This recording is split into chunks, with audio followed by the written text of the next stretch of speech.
So a lot of questions have been coming in from advisors around the world, and it came down to 4 fundamental things. The reason why certain deals go through and certain relationships become successful is because of 4 primary factors. 1, choosing a language that you're very comfortable speaking in. If you're not comfortable with the language, your choice of words, which is number 2, affects your closing rate, or it affects whether a deal becomes successful or not. The third most important thing is asking the right questions. You see, when you ask the right questions, you trigger an emotion or a reaction or an action. Now, all these 3 affect your success rate. The 4th most important thing, and this I cannot key more, is having a presentation to prove a point or to justify or to illustrate. You see, human beings are built around audio and visual. If you're using just audio or you're using just visual, the combination is what works best, right? Independently, they might not work, but together they work really well.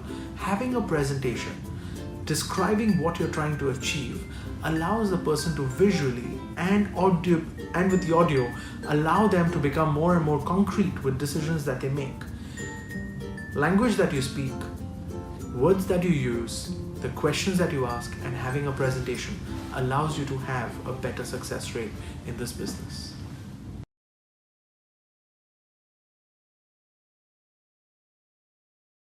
There are certain mistakes that we are making when we are doing closing strategies. One of the most common mistakes, and I'm guilty of that mistake as well, is I talk too much. Right? You talk yourself out of the deal. The deal is already done, but you talk yourself out of it. I'm guilty of that because I've done that before.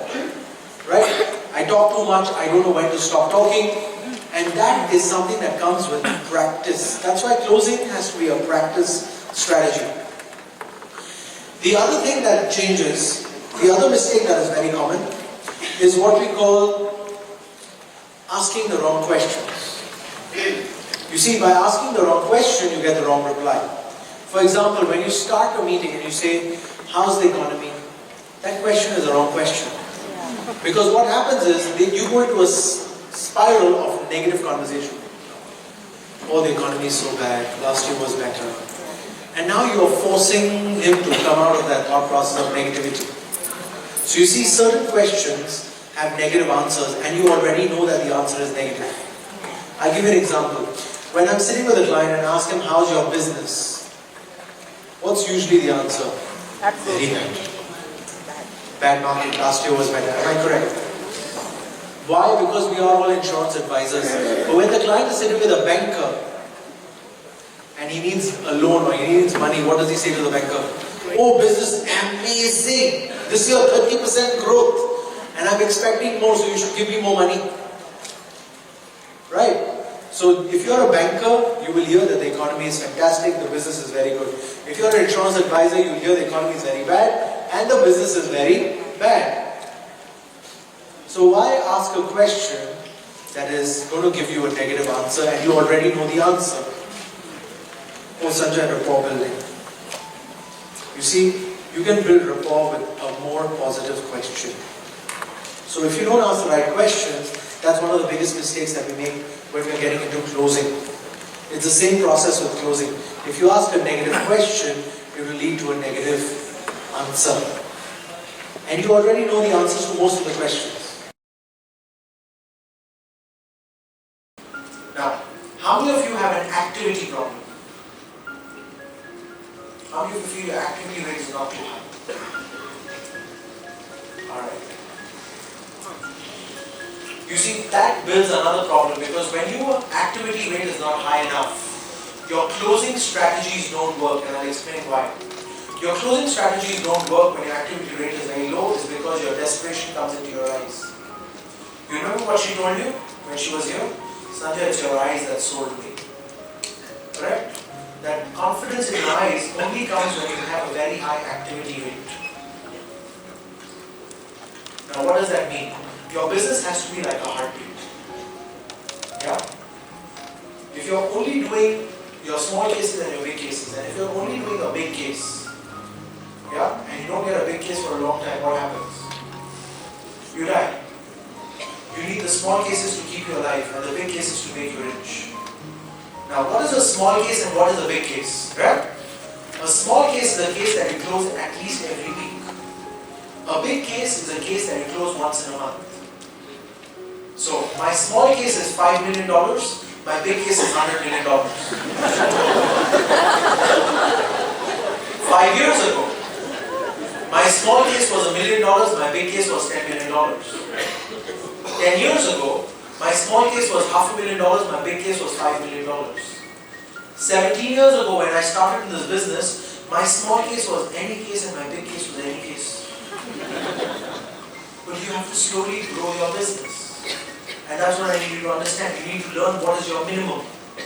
What is the minimum that you will work with? You can't be first in the business and say, I'm going to do $5 million cases. No, it's not going to happen, guys. Let's be honest.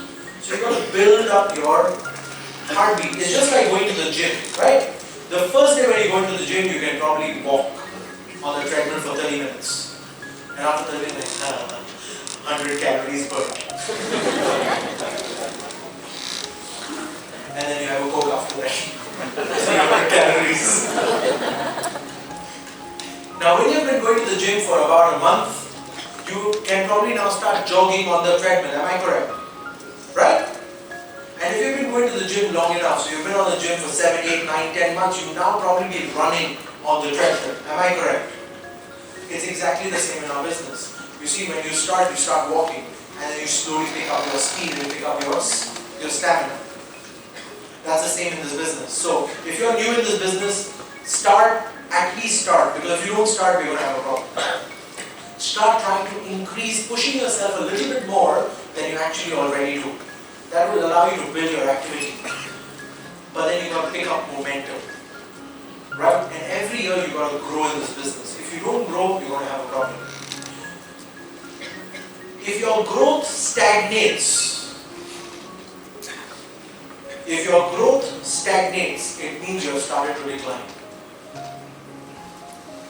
If every year your business does not grow, it just stagnates, that means you have started to decline. Because it's just like going to the gym. Let's say I'm going to the gym, I've been going for 9 months, and then all of a sudden I take a break for 3 months. Yeah? And I've not done any exercising for 3 months. After 3 months when I go back to the gym, can I start off at the same level where I left? No. I will end up slowing down.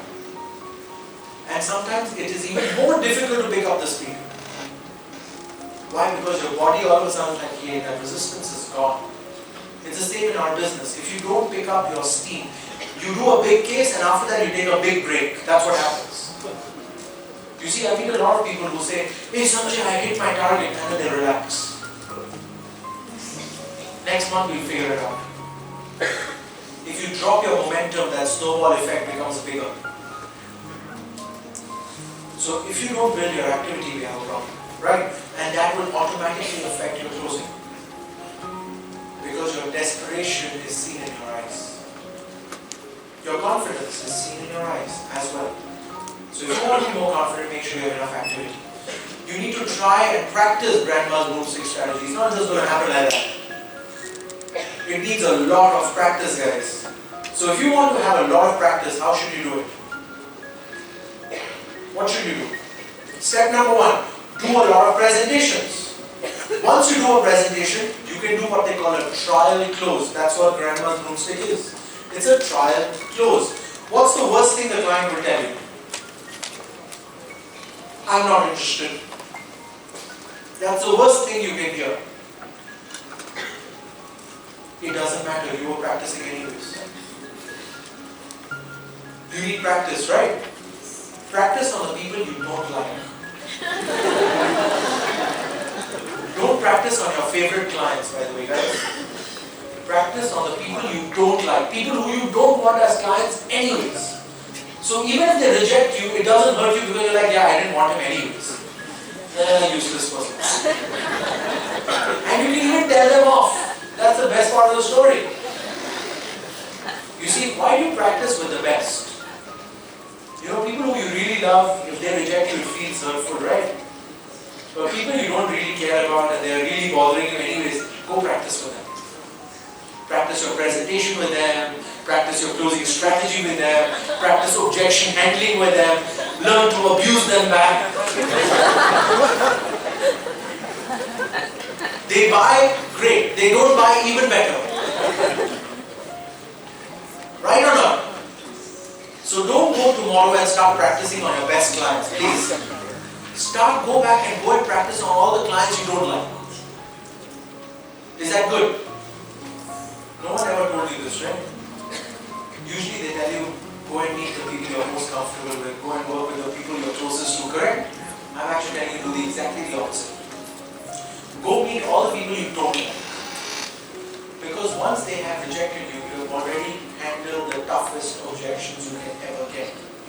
And if you can handle those, and you have practiced with the worst, it's so easy to reach the best. Do you realize no objection scares me today? Why? I have 6,000 clients, guys. Trust me, I've heard every objection you can think of.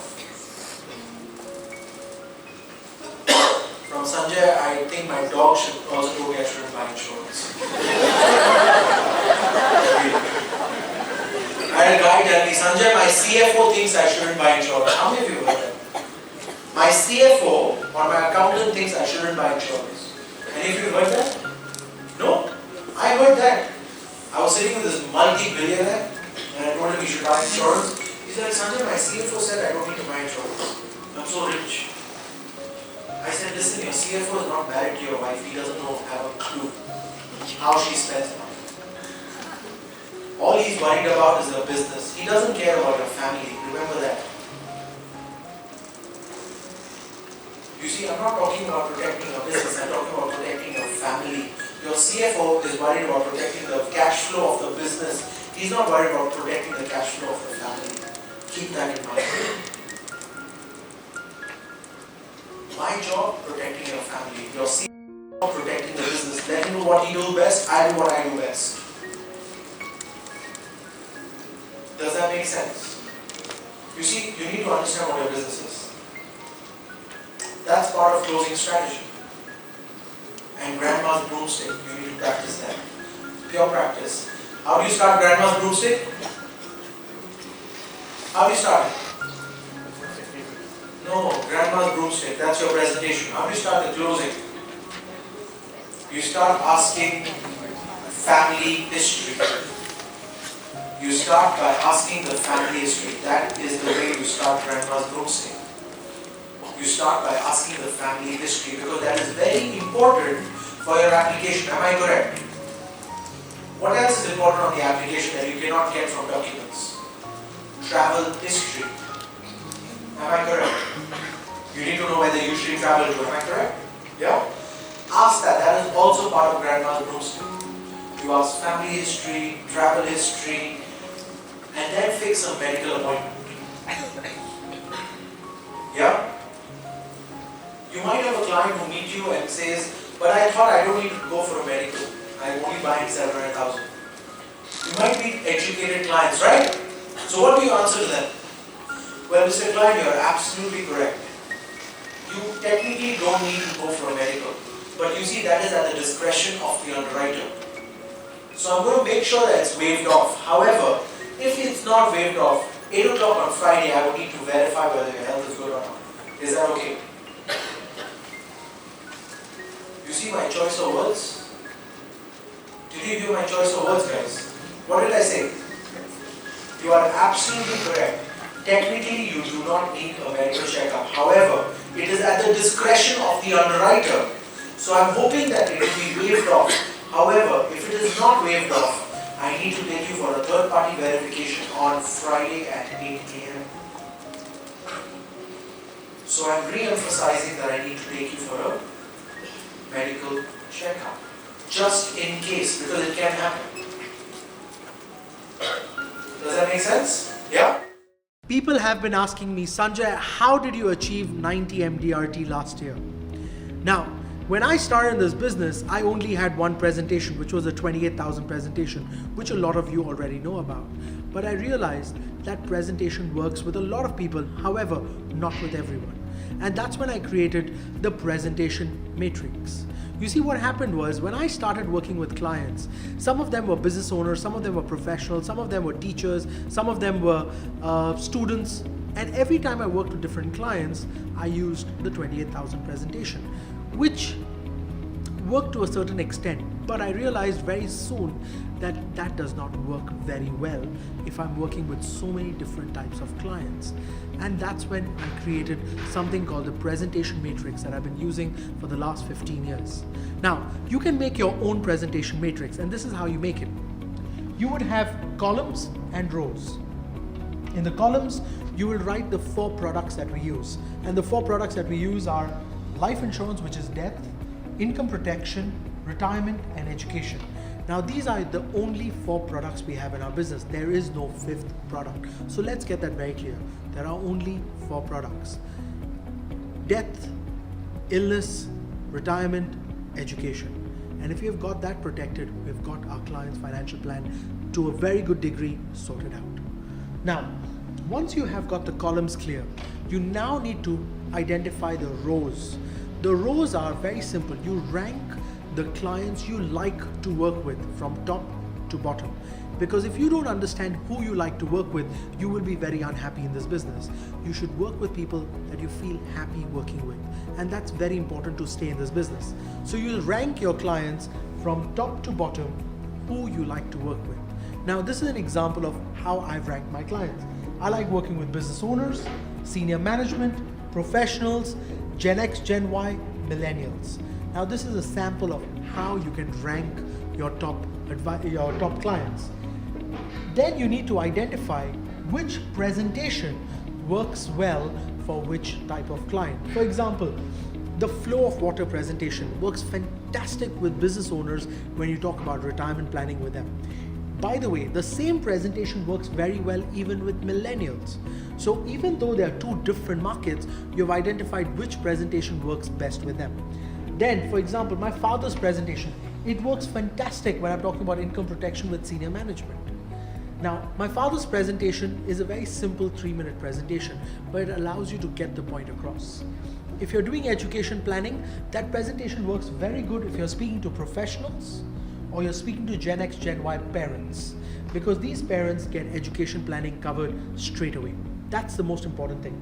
Now, the 28,000 presentation works in general with all of them. However, when you're sitting with a business owner, try to use the roots and tree presentation. They get that concept very well. So get that very clear. Each presentation has a different pain point. Each presentation has a different type of client that you can work with. And each presentation makes you stronger. Because the key to getting the right presentation, make sure that you have won half the battle.